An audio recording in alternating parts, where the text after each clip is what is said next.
Assalamu alaikum wa rahmatullahi wa barakatuh, and welcome back to Access Arabic. Today we continue in our series through which you will learn how to read the glorious Quran. For the next couple of videos we'll be focusing on the rules of noon and meme with a sakin on them. These are extremely important rules because almost every other word in the Quran will have a noon or a meme with a sakin on it, and some special tajwid rules and some special rules apply to when we are reading these words. So I'll break these lessons down into small chunks to make them easier for you to understand, easier for you to follow, easier for you to comprehend, and easier for you to practice, inshallah. From now on, I'm not going to spell the words out for you anymore, because now you should be at a level where you can read it yourself or spell it yourself if needs be. If not, then please don't forget to revise the videos. Click the link wherever it is on the screen and go through the playlist again and revise it and repeat it in order to improve your reading, because when we actually read the Quran, of course, we do not spell the letters out. So without further ado, inshallah, let's jump straight into it. Bismillahir Rahmanir Rahim. Alhamdulillahi Rabbil Alameen wa salatu wa salam ala Rasulillah, amma ba'd. So as I said, I won't be spelling the words anymore, but of course I will still be reading them. So I'll read it first and then you read after me, or you read before me, pause it and then compare your reading to mine, inshallah. So let's proceed. Jaza'an الملائكة إنا أعطيناك إلينا إيابهم. For the next 4 videos, we're going to be covering the rules of noon sakin and tanween. These are really important. Whenever we see a noon with a sukoon on it or tanween, certain rules will apply. And it's important to learn these rules because almost every other word in the glorious Quran will have a noon with a sukoon on it or tanween.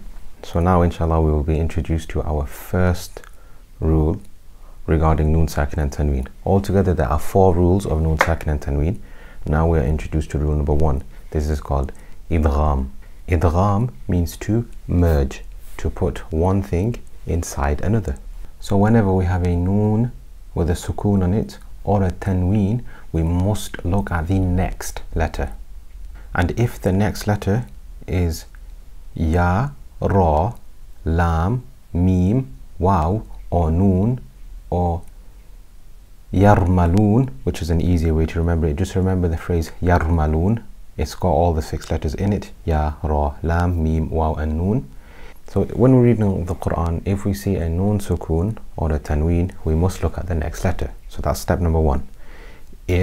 Now step number 2, if the next letter is one of the yarmaloon letters, one of the 6 letters in the word yarmaloon, ya, ra, lam, mim, waw, or noon, then we must do idgham, we must merge. That is the condition for this rule. If a noon sukoon or a tanween is followed by ya, ra, lam, mim, waw, or noon, we have to do the tajwid rule. We have to do idgham. Idgham means to merge. So we have to merge the noon. We have to merge the noon sukoon or the tanween into the ya, ra, lam, mim, waw, or noon. So that's the basic rule. If there's a noon sukoon with a tanween followed by ya, ra, lam, mim, waw, or noon, then we have to merge the noon sound, the noon sukoon or the tanween, with the ya, ra, lam, mim, waw, or noon. And there's 2 types of idgham. The first type is idgham with ghunna, so merging with ghunna. Remember, we covered that ghunna is the nasal sound, like an, un. And the second is to merge without ghunna. So remember, if noon sukoon or tanween is followed by one of these 6 letters, yarmaloon, then we do idgham, we do merging. Now we've mentioned that idgham is of 2 types, with ghunna and without ghunna. So if noon sukoon or tanween is followed by ya, noon, mim, or waw, so yanmu, then we must do the merging with ghunna. If it's followed by ra or lam, we do the idgham, we do the merging without ghunna. So there's 6 letters: yarmaloon, yanmu, ya, noon, mim, and waw are with ghunna, and ra and lam are without ghunna. So I'll repeat, whenever we recite the glorious Quran, if we see a noon sakin or a tanween, then we must look at the next letter. If the next letter is yarmalun, so ya, ra, lam, mim, waw or noon, then we have to do a rule called idgham, which means to merge. We have to merge the noon sakin or the tanween with the next letter. That merging can be done in two ways. The first way is with ghunna. So if noon sukoon or tanween is followed by a yanmu letter, ya, noon, mim or waw, then we will merge it with ghunna. And if it is followed by a ra or a lam, then we will merge it without ghunna. So now that we've got the theory out the way, let's look at the practical application and how to actually do it, inshallah. Bismillah. So if we were reading this sentence as it's written here, it would be khayran yarahu. But as you can see, there's a tanween here. So immediately we must know to stop. And we have to look at the next letter.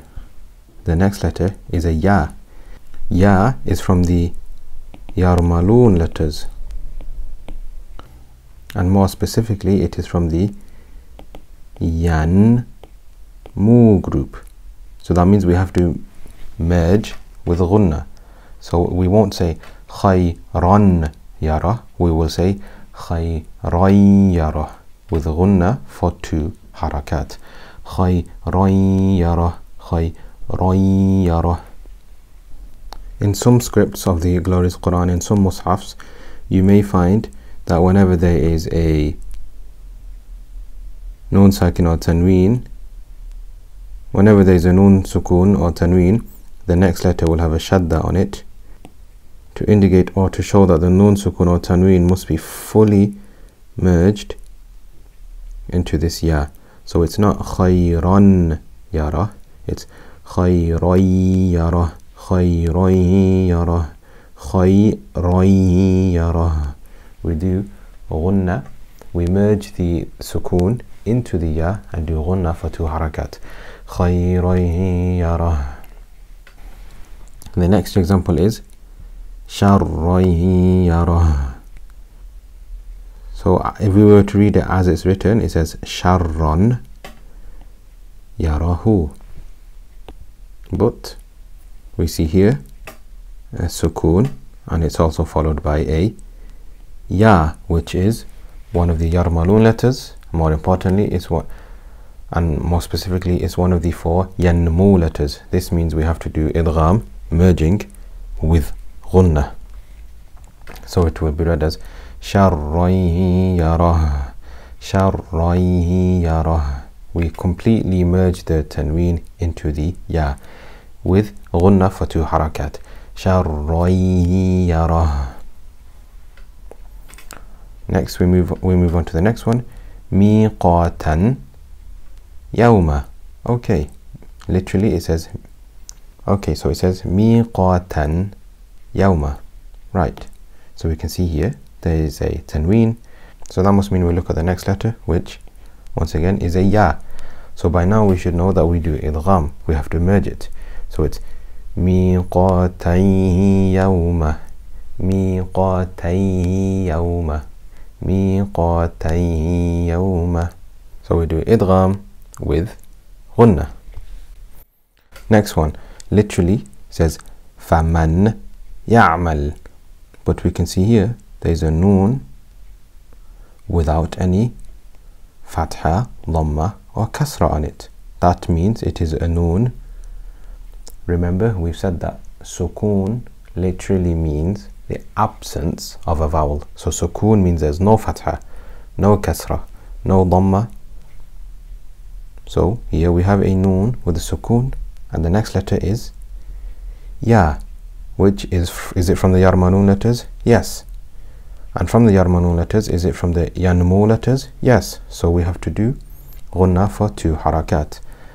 So it's not faman ya'mal, it's faman ya'mal, faman ya'mal. Once again, as I said, some mushafs, some scripts may have a shadda already on the ya for you, just to show that we are connecting the two words together and completely merging that noon into the ya with ghunna. فَمَن يَعْمَلْ. Because remember, the rules of noon sukoon or tanween, if followed by ya, ra, lam, mim, waw or noon, it means we're completely merging the noon sukoon or the tanween into the ya, ra, lam, mim, waw or noon. So next we have يَوْمَئِذٍ يَصْدُرُ النَّاسُ. Okay, so يَوْمَئِذٍ, din, we have a tanween, and the next letter is a ya. So now we know we must do idgham with ghunna. We must merge the tanween completely into the ya with ghunna for 2 harakat. يَوْمَئِذٍ يَصْدُرُ النَّاسُ. يَوْمَئِذٍ يَصْدُرُ النَّاسُ. يَوْمَئِذٍ يَصْدُرُ النَّاسُ. Great. Okay, so if we look at the next one, we have min rabbik. Now we've come across another noon with a sukoon on it, so we must look at the next letter. So step number 1, we found a noon, sukoon or tanween. Step number 2, look at the next letter. Is it one of the yarmalun letters? Yes, it is. It's a ra. So that means, is it one of the yanmu letters? No, it's not. So we've covered that yanmu letters, we do the merging with ghunna, whereas ra and lam is merging without ghunna. So we just completely join it without ghunna. It will be read as mir rabbika, mir rabbika.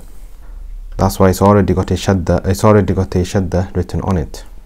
Shadda is like a very powerful magnet. It drags whatever haraka is before it. We completely merge the noon into the ra without ghunna. So it's not min rabbika, it's mir rabbika. We move on to the next example. Rasulun min Allahi. Okay, Rasulun, lun. We have tanween here. Rasulun. So now we must look at the next letter. Is it one of the 6 yarmalun letters? Yes, it is. Is it one of the 4 yanmu letters? Yes, it is. It is a meme. So we know, because it is one of the yanmu letters, we must do idgham with ghunna for 2 harakat. So it's not Rasulun min Allah, it's Rasulun min Allahi, Rasulun min Allahi. We move on to the next example. Suhufan mutahharatan. Okay, suhufan, fan. Tanween here, we have fathatan. Okay, fathatan, tanween, fantastic. So step number 1, we must look at the next letter. Is the next letter one of the yarmalun letters? Yes, it is. Fantastic. So that means we have to do idgham. Is it one of the yanmu letters? Yes, it is. It's a meme. So that means we have to do idgham with ghunna for 2 harakat. So it will not be suhufan mutahhara. We have to merge the tanween completely into the meme with ghunna for 2 harakat. It is suhufan mutahhara, suhufan mutahhara, suhufan mutahharatan. And the last example is here. Saffan la yatakallamuna. Okay, saffan, we have tanween, we've got fathatan, we've got tanween here. So we found tanween. Okay, so step number 1, we must look at the next letter. Is the next letter one of the yarmalun letters? Yes, it is. It's a lam. Okay. Is it one of the yanmu letters? No, it's not. It's a Is it ra or lam? Yes, it's a lam. So that means we must do idgham, we must merge the tanween into the lam without ghunna. Remember, only the yanmu letters are merged with ghunna. Ra and lam are merged without ghunna. So it's not صفا لا يتكلمون, it's صفا لا يتكلمون, صفل, and that's why there's a shadda here, to show the shadda has a powerful magnet force. It attracts the tanween, and the tanween is merged completely into the lam. صفل صفل صفا لا يتكلمون.